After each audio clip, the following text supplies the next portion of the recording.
తెలంగాణ ముఖ్యమంత్రి south Korea దేశ పర్యటనలో భాగంగా 2 రోజుల పాటు ఆ దేశంలో వివిధ కంపెనీల ప్రతినిధులతో భేటీ అయ్యారు. రాష్ట్రంలో పెట్టుబడులు పెట్టే అంశంపై సమావేశమై చర్చలు జరిపారు.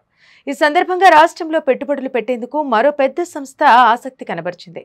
ఆటోమొబైల్ రంగంలో ప్రపంచ ప్రఖ్యాతిగాంచిన హ్యుందాయ్ మోటార్స్ సంస్థ తన సరికొత్త మెగా టెస్టింగ్ సెంటర్ను రాష్ట్రంలో ఏర్పాటు చేసేందుకు ముందుకొచ్చింది.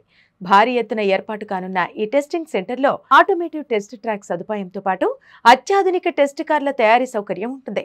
హ్యుందాయ్ మోటార్స్ అనుబంధమైన Hyundai motor India engineering private limited ద్వారా రాష్ట్రంలో మెగా టెస్టింగ్ సెంటర్ ఏర్పాటు కానుంది. హైదరాబాద్లో ఇప్పటికే ఉన్న ఇంజనీరింగ్ కేంద్రాన్ని ఆధునీకరించి విస్తరించడానికి కూడా పెట్టుబడులు పెడతామని హ్యుందాయ్ మోటార్స్ తెలిపింది. తెలంగాణలో ఇంజనీరింగ్ సెంటర్ విస్తరణతో పాటు కొత్తగా మెగా టెస్టింగ్ సెంటర్ ఏర్పాటు చేయడం ఆసియా పసిఫిక్ ప్రాంతంలో తమ వ్యాపార విస్తరణకు ఎంతో కీలకమని హ్యుందాయ్ మోటార్స్ ప్రతినిధులు తెలిపారు. ఇలాంటి అవకాశం కల్పించిన సీఎం రేవంత్ రెడ్డికి కృతజ్ఞతలు తెలుపుతున్నట్టు పేర్కొన్నారు. ఈ సందర్భంగా సీఎం రేవంత్ రెడ్డి మాట్లాడారు. ప్రపంచ దిగ్గజ కంపెనీలు పెట్టుబడులు పెట్టేందుకు అనుకూలమైన వాతావరణం, ప్రభుత్వ విధానాలు తెలంగాణలో ఉన్నాయని వ్యాఖ్యానించారు. ఇక వరంగల్లోని కాకతీయ మెగా టెక్స్టైల్ పార్కులో పెట్టుబడులు పెట్టేందుకు కొరియన్ కంపెనీలు ఆసక్తి చూపాయి. సీఎం రేవంత్ రెడ్డి పిలుపుతో కొరియా టెక్స్టైల్ ఫెడరేషన్ సానుకూలంగా స్పందించింది.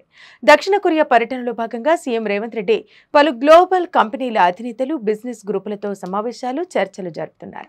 మొత్తం 25 అగ్రశ్రేణి టెక్స్టైల్ కంపెనీల అధినేతలు ఈ సమావేశంలో పాల్గొన్నారు. ఈ క్రమంలోనే Korea federation of textile industry ఆధ్వర్యంలో జరిగిన బిజినెస్ రౌండ్ టేబుల్ భేటీలో సీఎం ప్రసంగించారు. టెక్స్టైల్ రంగం విస్తృతికి తెలంగాణ ప్రభుత్వం తీసుకున్న నిర్ణయాలు స్థానిక కంపెనీలతో పాటు ప్రపంచ స్థాయి కంపెనీలకు కూడా అనుకూలంగా ఉన్నాయని తెలిపారు. మరోవైపు దక్షిణ కొరియాలో అతిపెద్ద పారిశ్రామిక సంస్థ అయిన ఎల్ఎస్ కంపెనీ ప్రతినిధులు త్వరలో తెలంగాణలో పర్యటించనున్నారు.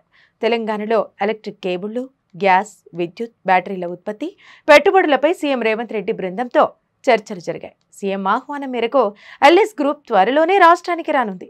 ఇక సౌత్ కొరియాలో సీఎం రేవంత్ రెడ్డి పర్యటన ముగిసింది. ఈ రోజు అక్కడి నుంచి బయలుదేరి బుధవారం హైదరాబాద్కు చేరుకుంటారు.